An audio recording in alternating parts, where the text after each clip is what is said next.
videos that China wants to delete from the internet. A lot of people linked this video over, and as soon as I saw that title, I mean, obviously, I got a little scared, a little nervous, but the truth is, these are things that need to be seen. And honestly, I think that the reality is a lot of people linking this over probably was insinuating that I should see it, in the sense that we need to see the truth, right? We need to understand these things. And honestly, let's just check this out.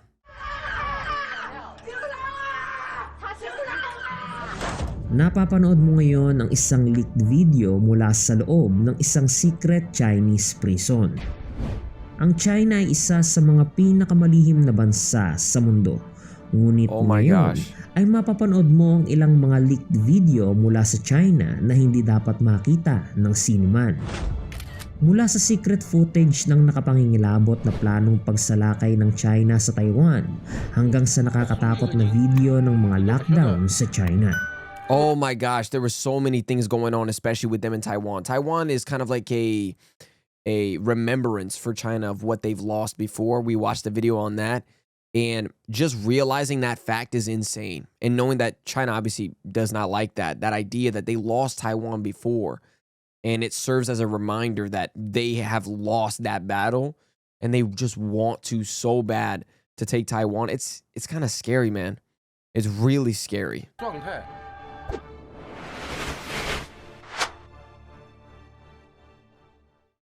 Sa ating unang video, matutunghayan natin ang isang nakapangingilabot na eksena sa isang black jail.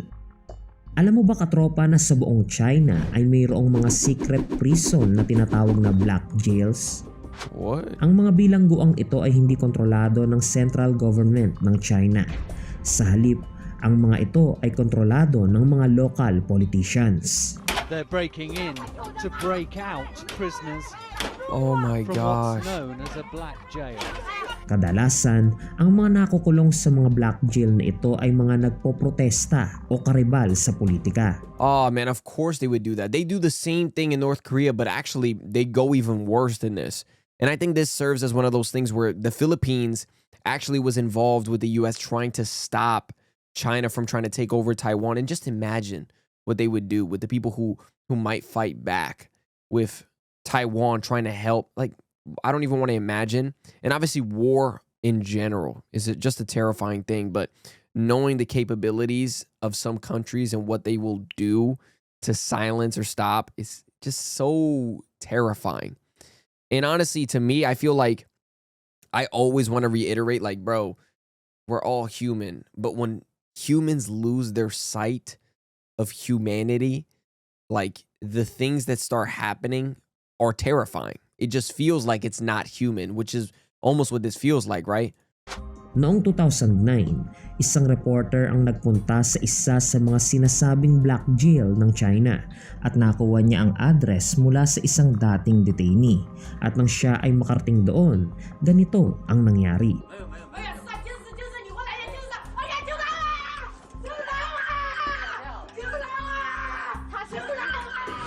Sa video, maririnig ang isang babae mula sa loob ng black jail na sumisigaw ng tulong. Sinubukan niyang lumabas at sinigawan ang reporter ng, "Nandito ka ba para iligtas ako?" May 3 gwardiya sa loob ng bilangguang ito, ngunit tumanggi silang buksan muli ang pinto at wala tayong ideya kung ano ang nangyari sa babaeng nasa loob ng black jail. Bro.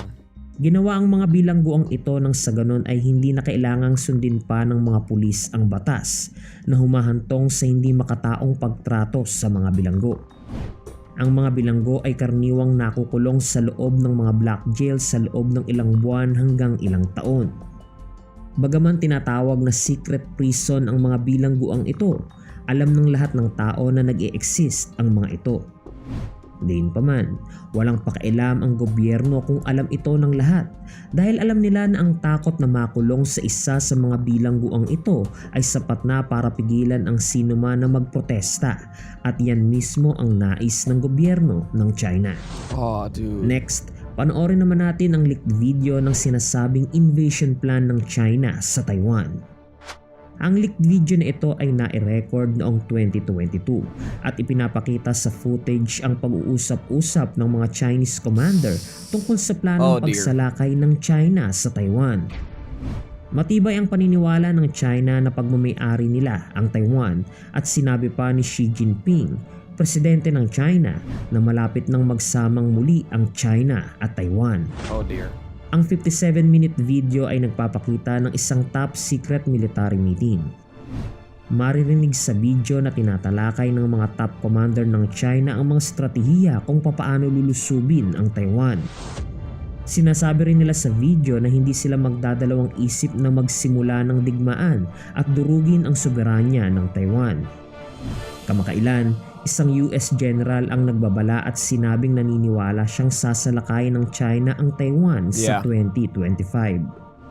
Sinabi ng US na kapag nangyari ito ay ipagtatanggol nila ang Taiwan, which means ang digmaan sa pagitan ng US at China ay maaaring sumiklab.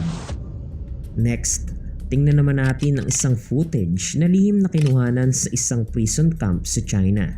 It's always the prison Noong camps, bro. 2019, ipinapakita ng isang drone footage ang maraming bilanggo sa China. Daan-daang mga detainee ang nakasuot ng asul at ahit ang mga ulo. At ang lahat ng mga taong ito ay pinaniniwala ang mga Uyghur Muslim. Kamakailan, mas lalo pang lumala ang pagtrato ng China sa mga Muslim. And this is the scary part. It always has to do with like religion. It's terrifying in the sense that there's people who really hate specific religions or just want to treat them because of what they believe in. And it's really scary because these kinds of people, like let's say Muslims in this sense, they can't travel to China because they know that they're going to be ridiculed or hated upon even more so just because of that belief. And it's so many like really sad situations like that even happen. Obviously, I'm not going to use like the most exaggerated example like North Korea, because North Korea is the exaggerated example of like, you cannot, even the phones there, they don't even have like news on their phone. They have one channel, one news station that is all controlled by him. That's real. That's not even like BS. North Korea is just that way. So with that being said, we know the capabilities of what people can do and accomplish with things that they just don't want you to see and don't like. So then you look at this and you just realize like, man, this is another moment of it happening. And the treatment of it is just so sad, bro. It's so sad. Ang anumang relihiyon sa loob ng China ay mahigpit na ipinagbabawal at iyon ay dahil ayaw nilang sumamba ang sinuman ng higit pa sa Chinese Communist Party. Oh dear. Nakapangingilabot makita ang mga hanay ng mga preso na nakakulong, nakapiring ang mga mata at dose-dose ng mga gwardya ang nakapaligid sa kanila. Ang video ay naiulat na kinuhanan sa rehiyon ng Xinjiang ng China. Ito ang lugar kung saan ikinulong ng China ang daan-daang libong Muslim sa mga nakalipas na taon. Ngunit ano nga ba ang mangyayari sa mga taong ito? Well, ito yung medyo nakakatakot na part. Sila ay dadalhin sa lugar na tinatawag na Chinese Re-Education Camps. Re-education. Sa loob ng mga kampong ito, sila ay ibe-brainwashed para tanggalin ang kanilang mga relihiyon at mahalin ang gobyerno ng China. Malupit ang pamamalakad sa mga kampong ito at ang sinumang magtatangkang tumakas ay mapaparusahan. Nakapangingilabot isipin kung gaano karaming tao ang nakakulong sa loob ng mga kampong ito habang pinag-uusapan natin ito ngayon. Next, makikita naman natin sa video na ito kung gaano karumi ang politika sa China. Gosh. Ang politika ay isang sobrang nakakatakot na... Dude, it's like NPCs. Like, you all have to get up. They do this in North Korea too. And I don't want to like fully compare, but there's comparisons here because it looks really similar. Which, again, I mentioned, if you guys want me to react to it, I will. There's a bunch of videos about North Korea and the things that happen, but this right here is something I remember similarly. They all get up in unison, right? And that's obviously, they do that in, you know, the Senate, even the US. They may do it, obviously, in the Philippines, but in a way where it's like, you will be punished and in an unruly way if you don't stand up right, do this exact thing in this specific order. You have to like clap in excitement, like you have to do it. You can't show any resentment. Like it's a terrifying thing to be involved in. And I guess this is going to be an example or video of the Chinese politician being I don't even want to. Ay isang sobrang nakakatakot na negosyo at ito ay labis na totoo sa China. Noong 2022, si Xi Jinping ay malapit ng mahirang bilang Pangulo habang buhay ng China. Ngunit tila nag-aalala siya na may ilang tao na boboto laban sa desisyong ito. Isa sa mga taong iyon ay ang dating Pangulo ng China na si Hu Jintao. Bago magsimula ang botohan, kinuha ng katabi ni Hu ang isang file mula sa kanya. Sinubukan niyang bawiin ito subalit hindi hinayaan ng lalaki na makuha niya ito at ilang sandali pa ay hinila na siya palabas ng silid. Makikita sa video na tinangkapan niyang kausapin si Xi Jinping, ngunit tila wala naman itong pakialam sa kanya at pagkaraan ay tuluyan na nga siyang inalis sa eksena. Wala sa mga Chinese media outlet ang nagsalita tungkol dito at What? lahat ng search results para kay Hu Jintao sa mga Chinese social media ay nakasensored. Tila nais ng China na burahin na ang lalaking ito. Oh my gosh! Yo, that is terrifying. Imagine them trying to erase you. What would you do? Be erased? Yeah, like what? Like, that is scary, bro. Isa itong transparent display ng pagpapakita ni Xi Jinping ng kanyang kapangyarihan at nagpapatunay na siya ay talagang diktador ng China. Jeez. Finally, panoorin naman natin ang mga nakakatakot na video ng mga lockdown sa China. Karamihan ng mga bansa sa mundo ay nakamove on na mula sa COVID-19.